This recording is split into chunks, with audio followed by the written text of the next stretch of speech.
그럼 3교시 시작하도록 하겠습니다. 우리 전 시간 마지막에 소장, 스몰 인테스틴에 대해서 살펴봤죠. 그래서 소장은 꿈틀 운동이라고도 하고 연동 운동이라는 페리스탈시스, 수축과 이완을 통해서 음식물을 이제 잘게 써는 거죠. 자, 그 다음에 분절 운동, 세그멘테이션 무브먼트라고 해가지고 잘려진 요 음식물을 잘 섞고 반죽하고, 그래서 소장, 스몰 인테스틴은 주로 영양소를 혈류로 흡수시키는, 그러니까 흡수 역할을 좀 했다면, 이번 시간에 배울 라지 인테스틴, 대장 또는 큰 창자는 주로 배설을 하도록 준비하는 기관이다. 그래서 큰 창자는 여기 그림에서 보시다시피 세쿰, 맹장으로 연결이 돼서 맹장에서부터 렉툼, 에이누스까지 항문에 이르는 부위를 우리가 큰 창자, 대장이라고 하는데요. 이 큰 창자 같은 경우는 길이가 한 1.5m 정도 된대요. 우리 소장은 한 6에서 7m 정도였었잖아요. 그래서 한 1.5m 정도의, 그러니까 소장에 비해서는 짧은데 지름은 작은 창자의 2배다. 그래서 우리가 스몰 인테스틴, 라지 인테스틴이라고 구분 짓는 거는 지름을 보고 이제 그 구분을 짓게 되는 거고요.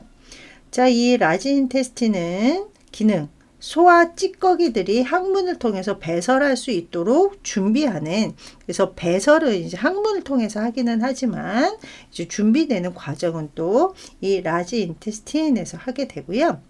자, 그 다음에 횡맹판이라고 해서요. 일레오세칼 밸브라고 해가지고 우리 일레움 돌창자였죠. 회장. 그래서 이 스몰 인테스틴에서 이렇게 세쿰으로 오는 요 과정에서 내용물을 통과를 조절하는 우리 판을 밸브라고 했었잖아요. 그래서 요 판을 일레오세칼 밸브라고 해서 돌막 창자판 또는 회맹판이라는 단어를 사용을 하고, 자, 그 다음에 에이널 스핀터라고 해가지고 우리 항문 관략근, 그래서 조임근이라고 해서 평상시에는 그 배설물이 밖으로 나오면 안 되잖아요. 그래서 이제 조임을 했다가 이제 때가 됐을 때 배설을 할 수 있도록 도와주는, 그래서 큰 창자는 여기 보시면 맹장, 세쿰 통해서 어센딩, 트랜스버스, 디센딩, 시그모이드, 렉툼, 그래서 이제 에이널로 빠져나가는 요 큰 과정을 이제 배설을 하는 과정이 되고요. 그 다음에 이거를 이제 콜론이라고도 하고, 그 다음에 얘를 이제 나눠놨을 때는 라지 인테스틴, 큰 창자라는 단어를 사용을 하게 됩니다. 자, 그래서 대장에 대해서 살펴봤고요. 자, 그 다음에 페리토니움이라고 해서 복막 또는 배막이라는 단어를 사용을 하는데요. 우리 복막염, 그래서 맹장이 터져서 복막염이 됐다, 이런 얘기를 많이 하는데, 요 복막에 염증이 생기는 이런 단어를 이제 페리토나이티스라는 단어를 쓰는데, 요 복막은 페리토니움. 자, 요 복막 또는 배막은요, 그 복부 내장을 싸고 있는 장막인데 굉장히 얇은 상피, 거기에다가 그 밑에 결합 조직의 층으로 형성이 되어 있는데, 이 복막은 여기 보시면 흉막하고 거의 비슷하죠. 벽 쪽 복막이 있고 내장 쪽 복막이 있어요. 그래서 벽 쪽 복막은 페리에탈 페리토니움이라는 단어를 쓰고요. 내장 쪽은 비세랄 페리토니움이라는 단어를 사용을 하게 됩니다. 그래서 이 벽 쪽 복막 같은 경우는 복벽의 내면을 덮고 있고, 그 다음에 내장 쪽은 내장의 표면을 덮고 있는 부분이다 라고 이해하시면 되는데요. 자, 여기 보시면 이렇게 빨간 그림이 있죠. 예, 빨간 그림이 있어서 이걸 이제 페리토니움 막으로 형성이 되어 있는 이렇게 이제 복막이 있는데요. 여기 보시면 메센테리라고 해가지고 장간막이 있고요. 이 장간막 같은 경우는 뒤에서 한 번 더 설명을 드릴게요. 그래서 여기 장 사이에 이제 여기서 싸고 있는 막인데 요 후복벽에다 이렇게 고정시키는 이런 역할을 하고요. 자, 그 다음에 레트로 페리토니움이라고 해가지고 이 뒤쪽, 레트로는 뒤쪽, 그래서 후복막이라는 단어를 사용을 합니다. 여기 스파인이 있잖아요. 여기 프론트 앞쪽인 거고요. 배 쪽, 그 다음에 백, 등 쪽인데 여기 스파인, 척추가 있죠. 그리고 여기 보시면 에올타도 지나가고 가운데로 그 다음에 베나카바, 임페리얼 베나카바에서 대정맥, 하대정맥을 이렇게 표시를 해놨습니다. 그리고 여기 보시면 스몰 인테스틴, 소장이 있죠. 네. 그래서 이렇게 복막은 복부 내장을 싸고 있는 얇은 막이다. 자, 그 다음에 이제 아까 메센테리라고 해서 장간막이라는 단어를 썼었잖아요. 그래서 장간막이라고도 하고요.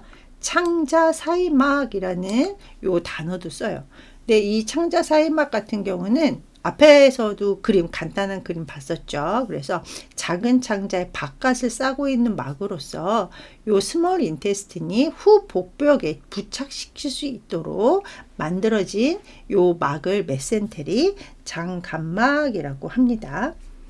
자, 그 다음에 메소콜론이라는 단어도 있는데요. 이 메소콜론 같은 경우는 그 뭐 결장 간막 또는 뭐 중결장이라는 단어를 사용을 하는데 여기 잘록창자 사이막이라는 단어도 사용을 해요. 그래서 벽측, 우리 이제 그 후복벽 그래서 레트로 그 페리토니움 이제 봤었잖아요. 그 벽측 복막의 일종으로서 이 잘록창자를 후 복벽에다가 부착시키는 역할을 하게 되는 게 메소콜론. 그래서 우리 메센테리는 장간막이라는 단어를 쓰고요. 그 다음에 메소콜론은 결장간막이라는 단어를 사용을 하게 됩니다. 자, 그 다음에 그물막, 오멘툼이라는 이 그물막이 있는데요. 여기 사진 먼저 볼까요? 이렇게 네, 그물처럼 되어 있는 막. 근데 여기 그 그레이터 커베추어 대망고에 있는 막은 이제 큰 그물막이라고 하고요. 레저 커베추어 여기 소망곡에 있는 요 막을 여기 조금 노란 거 보이시죠? 요런 거는 작은 그물막이라는 단어를 쓰는데요. 이 큰 그물막 같은 경우는 우리 그 위에 큰 굽이 우리 대망곡이라고 했었잖아요. 그레이처 커비추어 여기 큰 굽이로부터 아래로 늘어져 있다. 이렇게 아래로 이렇게 늘어져 있어서 그 앞쪽 그 프론탈 쪽에 바로 뒤에서 앞치마 모양을 했다라고 되어 있어요. 우리 학생들 여기 앞치마 모양처럼 보이시나요? 네. 그래서 요거는 greater omentum이라는 단어를 사용을 하고요. 작은 그물막은 여기 보시면 이렇게 작은 굽이 레저 커베추어 네, 있는 건데요. 간문하고 위에 작은 굽이 우리 간 문맥 같은 경우 간으로 이제 그 혈액을 그러니까 영양소를 보내는 곳이죠. 거기와 이제 그 작은 굽이 또 그다음에 샘창자 우리 이제 그 샘창자라고 해가지고 우리 그 뭐죠 12지장 첫 부위 사이에 있는 이중복막이다라고 되어 있습니다. 그래서 이중복막으로 되어 있는 그 레저 커베추어에 붙어 있는 레저 오멘툼까지 살펴봤습니다. 자, 그 다음에 리버 우리 간은 그 별명이 있죠. 침묵의 장기라고 해가지고 그 기능이 굉장히 많이 기능 부전까지 이제 돼도 별 증상이 나타나지 않는 이런 간.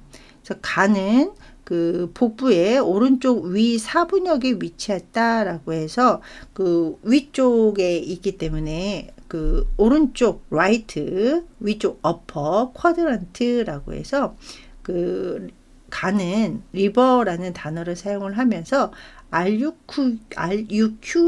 위치하고 있다. 그 다음에 간 같은 경우는 아무래도 이제 그 재생 기능이 있다 보니까 이제 살아있을 때 부분적으로 이제 이식 수술을 해도 제 기능으로 이렇게 재생하는 이런 것들 뭐 TV나 이런 데서 많이 살펴보셨을 것 같아요. 자, 이 간은 리버라는 고유 단어를 사용을 하기도 하고요. 앞뒤에다가 붙일 때는 헤파틱이라는 단어도 많이 사용을 하게 되죠. 간이 하고 있는 일이 굉장히 많은데요. 간 같은 경우는 일단은 혈류로부터 혈당에서 글루코스를 제거해서 전분 형태인 글루코겐으로 저장을 한대요. 그러니까 저장 기능도 있는 거죠. 자, 그 다음에 혈당 수준이 낮아지면 그러니까 이제 글루코스를 글루코겐으로 저장하고 있다가 필요하면 다시 글루코겐을 글루코스로 다시 전환해서 사용한다. 그러니까 이거는 좀 에너지 관리를 하게 되는 이런 기관이 되는 거죠. 자, 그 다음에 이제 뭐 오래된 적혈구를 파괴. 그래서 오래된 적혈구 이제 우리 이제 필요 없는 것들을 이제 간으로 가지고 와서 파괴하는 기능도 있고, 또 혈액에서 그 독소를 제거하는 우리 그러니까 이제 뭐 그 살균 작용이라든지 면역 작용 이런 것들도 간에서 하게 되고요. 자, 그 다음에 이제 빌리루빈이라는 빌리루빈을 헬모글로빈을 이제 분해해 가지고 얻어지는데 간에서 그래서 요게를 이제 바일 주스 쓸개즙이 돼서 방출되는 이런 것들, 그러니까 호르몬을 분해하기도 하고 대사하기도 하고 뭐 이런 것들을 이제 굉장히 많은 일들을 하게 되는 거죠. 그래서 이제 지방의 분해 효소 이런 것들을 이제 분비를 하는 이런 그 장기가 간, 리버 또는 헤파틱이라는 단어를 사용을 하게 되죠. 그러니까 간이 하는 일이 굉장히 많은데 대표적인 게 에너지 관리도 하고요. 해독 작용도 하고요. 호르몬의 분해나 호르몬의 대사 작용에도 관할을 하고요. 지방을 소화시키기도 하고요. 그 다음에 면역이라든지 살균 작용을 하는 굉장히 중요한 기관 중에 하나가 이 간. 그래서 간은 그 지방의 소화 과정에도 담당을 하기 때문에 이 소화기계에 들어가는데요. 자, 얘를 볼까요? 위, 스토막이 있고요. 그 다음에 요 리버, 간이 있죠. 예, 간. 뒤에 보시면 이제 쓸개, 담낭이라고 해서 여기 갈블레더라고 녹색을 살펴보실 수가 있고요. 자, 그 다음에 위 뒷부분에 췌장, 판크레아스 이렇게 준비를 하게 됩니다. 그래서 위에서 이렇게 12지장, 듀오데놈 이렇게 나오게 되는 거죠. 그 다음에 요 12지장에서 커먼 바일 덕트라고 해가지고 총담관이라고 해서 간하고 이제 그 호르몬들이 왔다 갔다 하게 되는 요런 관을 이제 그 바일 덕트 뭐 또는 이제 뭐 빌리어리 트랙트 여러 단어를 사용을 하게 됐는데요. 그 중에 하나 커먼 바일 덕트 총담관 또는 온쓸개관이라는 단어도 사용을 하게 됩니다. 그 다음에 얘는 이제 그 바일 덕트니까 총담관이고요. 여기 보시면 총간관도 있죠. 그래서 헤파틱 덕트. 네, 그래서 여기 보시면 이렇게 간 쪽으로 가는 관을 커먼 헤파틱 덕트. 여기 담낭 쓸개 쪽으로 가는 관을 커먼 바일 덕트. 총담관이라는 단어를 사용을 하게 됩니다. 자, 그 다음에 이제 갈블레더 앞에서 쓸개 또는 이제 담낭을 살펴봤었죠. 그래서 아까 모양 기억하실지 모르겠는데 약간 달걀 크기의 배 모양으로 이렇게 넓적하게 확인을 했었고요. 그래서 요 배 모양의 기관으로서 간 아래에 위치하는 것을 살펴볼 수 있었어요. 그래서 우리 바일 덕트 담도계의 굉장히 중요한 조절 기관으로서 담즙을 농축하기도 하고요. 그걸 저장을 했다가 배설하는. 그래서 이제 여기 보시면 담도계, 그래서 바일 덕트에서 담즙을 농축시켜서 저장했다가 필요하면 그것을 배설을 통해서 조절하게 되는 이런 기능을 하는 것이 쓸개, 갈브레더라고 합니다. 자, 그래서 이제 농축 저장했다가 이제 배설하게 되면 여기 보시면 쓸개는 이렇게 수축을 통해서 컨트랙트를 통해 가지고 담도계를 통해서 쓸개즙을 분비를 하게 되는 거죠. 자, 그 다음에 빌리어리 트랙트라고 해서 담도계라는 단어를 사용을 하는데요. 이 담도계, 빌리어리 트랙트 같은 경우는요, 쓸개즙이 간에서, 그러니까 쓸개즙은 이제 간에서 만들어져서 작은 창자로 수송되는 통로를 빌리어리 트랙트라고 하는데요. 우리 앞에서 잠깐 살펴봤었죠. 커먼 헤파틱 덕트, 헤파틱 간이었죠. 그래서 총간관, 그래서 간의 바깥쪽 줄기, 그래서 이 쓸개즙이 왔다 갔다 하는 통로 중에 간 쪽에 있는 줄기를 총간관이라고 했었고요. 자, 그 다음에 시스틱 덕트라고 해가지고 담낭관이라고 해서 그 쓸개에 붙어 있는 쓸개 주머니 관. 네, 여기 보시면 온쓸개관, 그 다음에 오디 관략근, 이자관, 뭐 이런 식으로 되어 있는데요.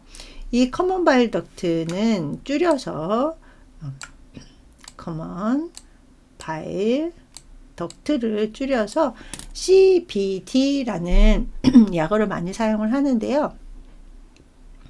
이 총담관 같은 경우는 간에서 나간 요 총간관하고 담낭에서 나간 담낭관이 합류하는 요 합류를 통해 가지고 담즙을 12지장 내로 공급하는 역할을 하는 게 요 커먼 바일 덕트라고 생각하시면 되겠습니다.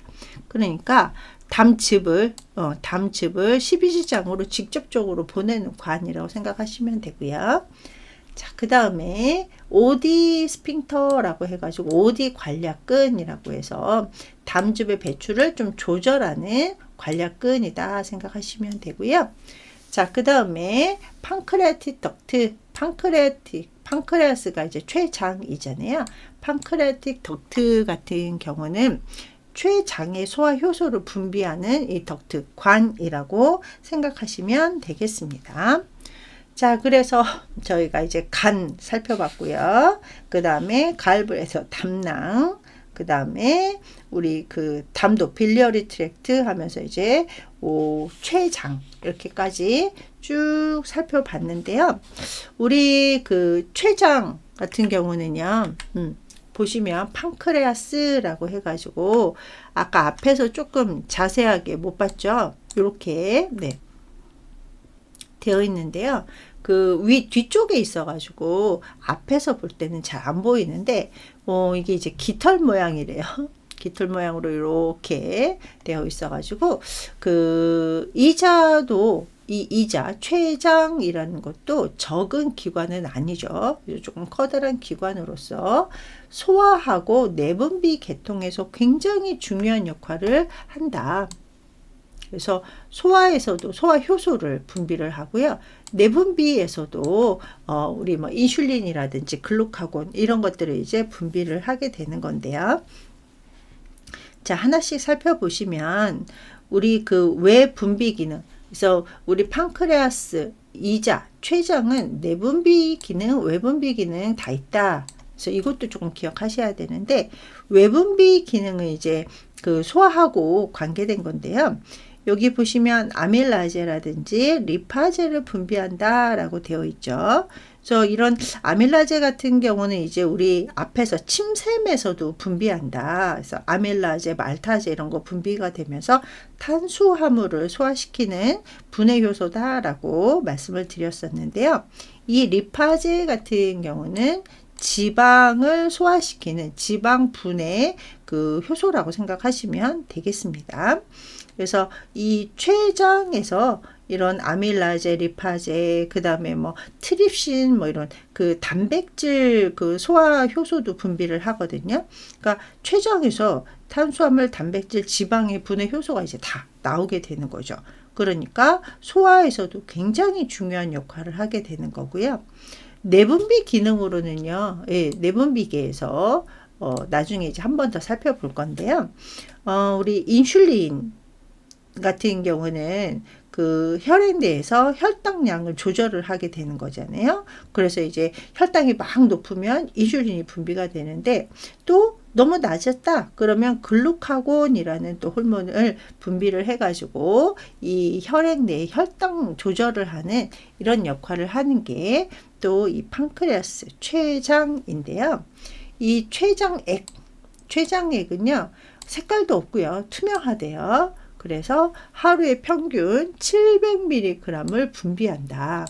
이렇게 되어 있습니다. 그래서 췌장 같은 경우도 굉장히 많은 췌장액을 하루에 분비를 하게 되는 이런 기능을 하게 되는 거고요.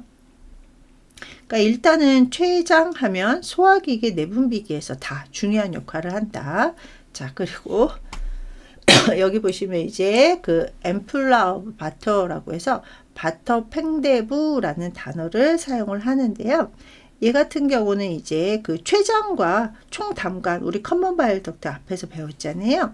그래서 췌장과 총담관이 12장으로 함께 개구돼서 문이 이제 열려가지고 담즙이라든지 췌장액을 분비하는 이런 체계의 12지장 끝 부분에 있는 요 그 팽대부를 바터 팽대부라는 단어를 사용을 하게 됩니다. 그래서 앰플라 오브 바터, 뭐 바터라고도 하고요, 뭐 파터라고도 하고요. 예. 근데 어쨌거나 얘 같은 경우는 이제 그 담즙과 췌장액을 분비하는 12지장 닿는 끝 부분에 그 팽대부를 얘기를 하게 되는 거죠. 자, 그래서 여기 이제 판크레아스 보시면 여기 가운데 이렇게 조그만 좀 색깔 다른 거 확인하실 수 있네요. 이렇게 해가지고 판크레아틱 덕트. 그래서 이제 이 덕트를 통해 가지고 12지장이나 이렇게 여기 스몰 인테스틴, 듀오데놈 12지장 쪽으로 이렇게 보내게 되는 역할을 하게 되는 거죠. 자, 그 다음에 소화생리. 그래서 우리 소화기계에서 소화생리 작용을 하는 것들을 잠깐 살펴볼 건데요. 자, 보시면 흡수, absorption이라고 해서 흡수라는 기능을 하게 되고요. 그 다음에 mastication이라고 해서 요 mastication 같은 경우는 저장 능력이라고 해서 씹는 능력을 mastication이라는 단어를 사용을 합니다. 자, 그 다음에 삼키는 거는 swallowing. 그래서 뭐 우리 이제 뭐 연화 장애 뭐 이런 것들도 있잖아요. 뭐 그런 이제 여러 가지 문제를 발생하는 게 이 삼키는 걸 잘 못하는 거, swallowing을 잘 못하는 거라고 생각하시면 되고요. 자, 그 다음에 페리스탈시스는 아까 이제 그 뭐 식도나 위에서 확인을 했었죠. 그래서 꿈틀꿈틀 해서 이완과 수축을 이용을 해가지고 연동 운동을 통해서 또 소화 과정이 이루어지게 되는 것들을 살펴봤습니다. 그래서 우리 소화 생리는 absorption, 그래서 흡수가 되고, 그 다음에 mastication, 저작, 막 씹게 되는 거죠. 그 다음에 swallowing, 연하, 막 삼키게 되는 거고, 삼키면 페리스탈시스, 연동운동, 꿈틀운동, 그 다음에 우리 뭐 분절운동이라든지, 그죠? 세그멘테이션 무브먼트, 뭐 이런 것들을 통해 가지고 다이제스천, 소화가 이루어지게 되는 건데요. 자, 소화는 다이제스천, 그래서 소화는 입에서부터 시작을 해서, 입에서부터 이런 것들이 이제 그 생리적으로 일어나는 거잖아요. 그래서 입에서부터 시작을 해서 위, 소장에서 이제 계속 되면서 영양소는 창자에서 우리 그 스몰 인테스틴에서 주로 많이 흡수된다라고 앞에서 배웠죠.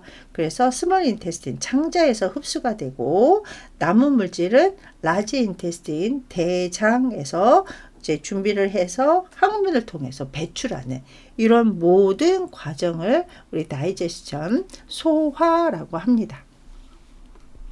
자, 여기서 이제 그 음식을 딱